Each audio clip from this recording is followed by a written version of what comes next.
سلام، خوش اومدی. اگه این ویدیو رو باز کردی یعنی دلیلی داره که دنبال تغییر باشی. برای بهترین نقطه شروع. این کانال فقط یک کانال نیست.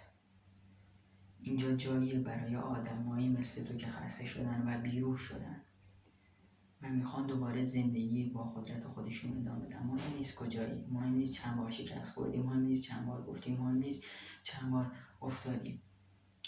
از فردا میخوام شروع کنم که اینجا میخوایم باید بگیریم قدم به قدم چطوری روی پای خودمون بستیم و خودمون رو بلند کنیم و به چیزی که کلن لایقشیم برسیم. پس به جمع ما بپیوند تا دوباره بلند کنم و به چیزی که هستی برسیم. فقط انگیزه، اینجا هیچ قضاوتی وجود نداره.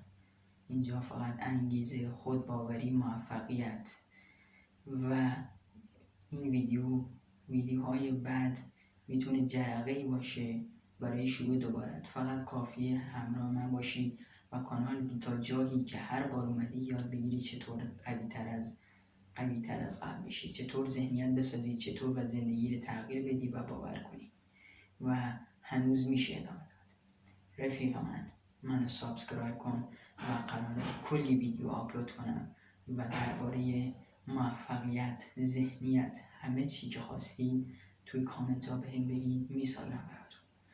من ارشاد جمالپور هستم، 16 سالمه. به سنم نگاه نکن، قراره تو رو به جایی که میخوای برسونم. پس به جمع ما بپیوند. یا علی.